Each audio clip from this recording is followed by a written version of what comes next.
예수님께서 부활하셨습니다. 원수를 다 이기고 무덤에서 부활하셨습니다. 이 기쁜 소식의 증인인 우리는 땅끝까지 이 소식을 전할 것입니다. 오직 성령이 너희에게 임하시면 너희가 권능을 받고 예루살렘과 온 유대와 사마리아와 땅끝까지 이르러 내 증인이 되리라 하시니라.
성취된 부활, 성취될 부활 이런 제목으로 말씀을 선포하겠습니다. 엊그제 텔레비전 뉴스를 보다 보니까 북중미 월드컵 2개월 남았더라고요. 그런데 우리나라가 지금 축구팀을 생각하면 충격적이다 그랬어요. 왜냐하면 월드컵이 지금 2개월 정도 남았는데 참개국이 44개국이래요. 48개국이래요. 48개국에서 영국 가디언이 평가한 걸 올렸는데 한국 순위가 44위. 근데 그게 충격받은 게 아니에요. 평생 라이벌이라고 생각했던 일본은 8위. 이렇게 됐기 때문에 충격을 받았다 그래요. 운동 경기에서 가장 중요하게 여기는 것을, 가장 사랑받는 선수는 순발력 있는 선수예요. 왜냐하면 기회는 순간적으로 오잖아요. 축구나 구기 경기 모든 거에서. 그래서 순발력이 좋은 사람이 인정을 받고 순발력이 좋은 사람이 골을 넣을 수 있어요. 그런데 세상은 순발력이 좋은 사람에 의해서 움직여지는 것이 아니라 세상은 준비된 사람에 의해서 움직여집니다. 성경에 기록되어 있는 부활은 3가지예요. 하나는 예수님의 부활, 두 번째는 성도의 부활, 세 번째는 천년왕국이 지난 후에 불신자들을 영원히 꺼지지 않는 지옥불에 던지기 위해서 부활시키는 마지막 부활. 성경은 이 3가지 부활을 말씀을 하고 있습니다. 자, 이 성도의 이 3가지 부활 중에서 예수 그리스도의 부활은 이미 2000년 전에 성취됐기 때문에 예수님께서 고린도전서 15장 20절에서는 예수님의 부활을 부활의 첫 열매라 그렇게 되어 있어요. 그리고 앞으로 성취될 일이지만 예수 그리스도께서 재림하실 때 예수 믿고 죽은 성도들이 일시에 부활하게 되는데, 이 부활에 대해서는 요한복음 5장 29절에 생명의 부활 이렇게 말씀하고 있어요. 그리고 천년왕국 후에 요한계시록 20장 5절이에요. 이제는 영벌에 처하기 위해서 불신자들도 다 부활해요. 그것을 마지막 부활인데 이건 심판의 부활, 이렇게 요한계시록 20장 5절을 근거로 해서 말씀을 주고 있습니다. 자, 그런데 여기서 반드시 기억해야 될 일이 있어요. 이미 성취된 예수 그리스도의 부활도, 또 앞으로 예수 그리스도께서 재림하시는 날 성취될 성도의 부활도 다 구약 성경에 이미 다 예언되어 있어요. 예수님의 부활을 어느 날 갑자기 온 것이 아니라 이미 부활하시기 전 수백 년 수천 년 전에 이미 구약 성경을 통해서 다 기록되어 있다는 것이에요. 이런 사실을 알기 때문에 사도 바울은 고린도전서 15장 4절에 예수님께서 부활에 대해서 설명할 때 성경대로 사흘 만에 다시 살아나셨느니라 이래. 성경대로. 이 성경대로라는 말이 이미 구약에 예언되어 있는 대로 예수님이 살아나셨다 그 말이에요. 그리고 성도에 대한 부활도 다니엘서 12장 2절과 이사야 26장 19절에 구체적으로 예언되어 있어요. 첫째는 성취된 예수님 부활 구약의 예언에 대해서 먼저 살펴보겠어요. 자, 오늘 시편 16편은 다윗이 기록했어요.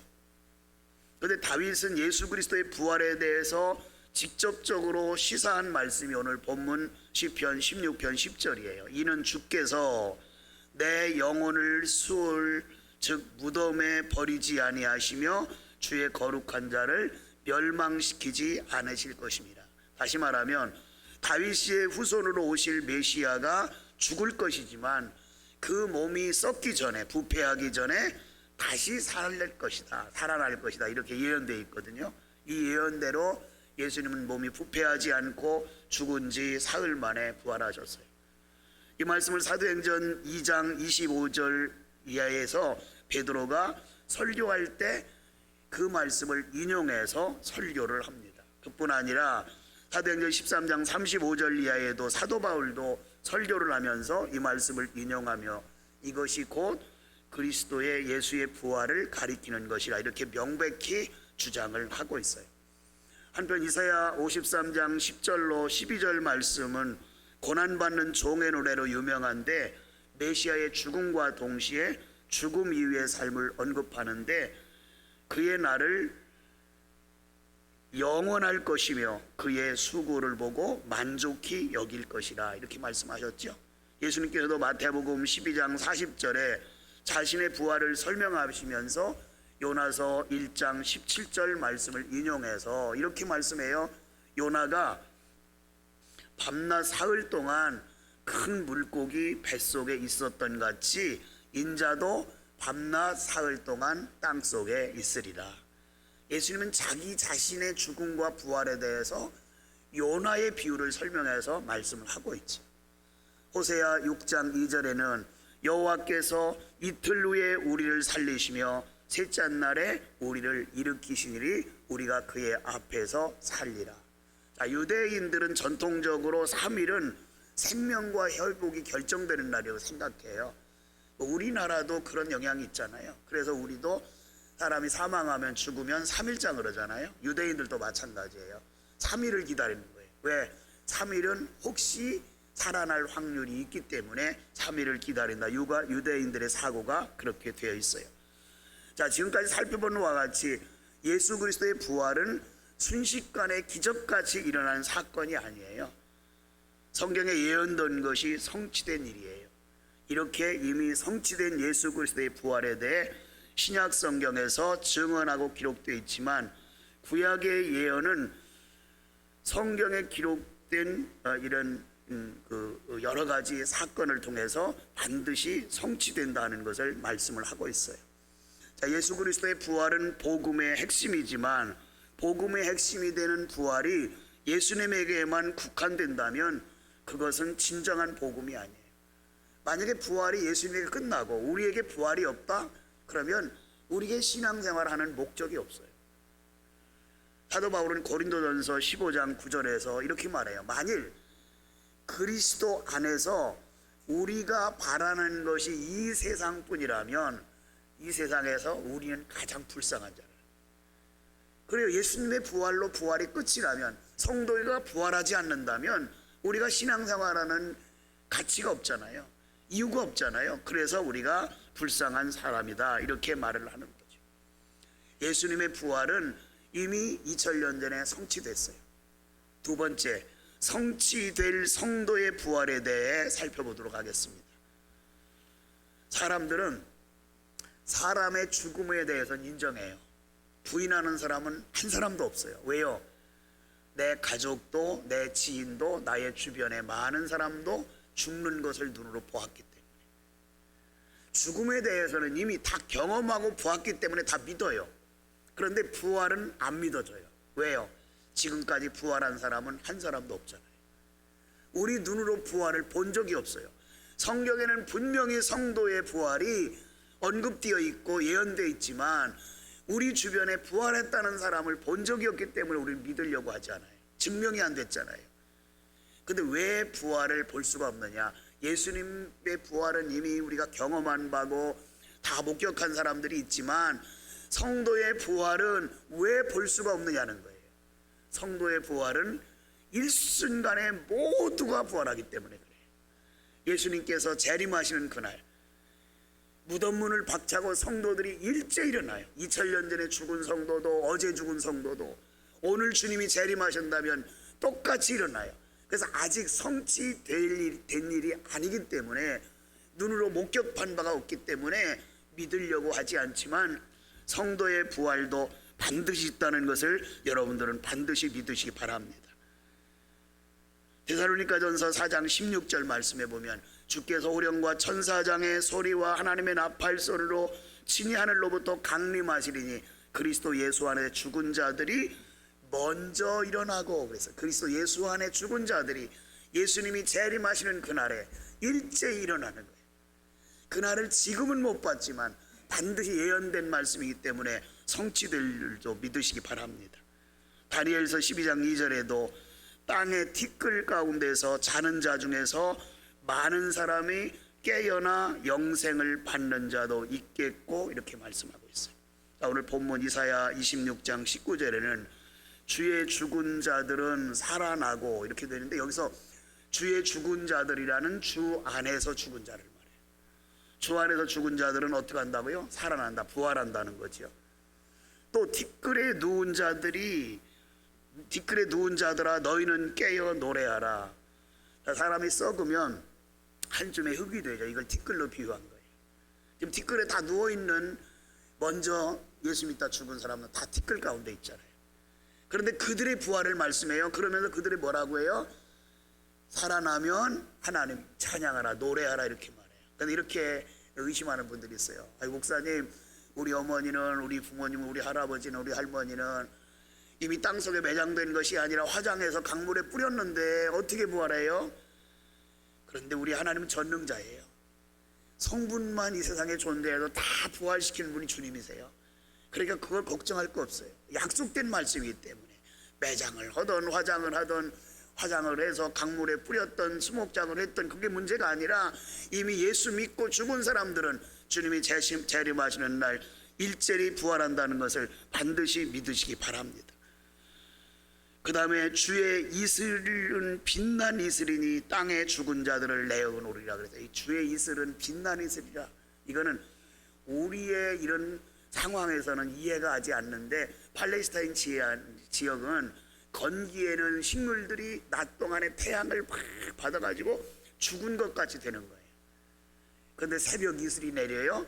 그러면 그 이슬을 맞은 그 식물들이 언제 그러냐는 듯이 막 솟아나고 시퍼러진다는 거, 그걸 비유한 말이에요. 우리가 죽어서 없어진 것 같지만 새벽 이슬 같은 하나님의 은혜가 임하면 성도가 반드시 부활한다는 것을 믿으시기 바랍니다. 성도만 부활합니까? 불신자도 부활해요. 그런데 불신자의 부활은 우리의 부활과 질적으로 달라요. 우리는 영원한 천국에 가기 위한 부활이지만 불신자는 불과 유황불이 꺼지지 않는 지옥불에 산채로 집어넣으려고 우리 주님께서 그를 부활시키거든요. 그 부활은 정말 불쌍한 부활이잖아요. 그 부활을 그래서 심판의 부활이라고 하는 거예요. 사랑하는 여러분, 예수님의 부활은 성취된 부활입니다. 예수님의 부활은 우리 성도에게 부활이 있다는 사실을 증명하기 위한 부활의 첫 열매입니다. 성도의 부활도 반드시 성취될 겁니다. 부활의 소망을 가지고 흔들림 없이 믿음 생활 잘하면서 하나님의 자녀다운 삶을 이어가는 여러분과 제가 되기를 주님의 이름으로 축원합니다.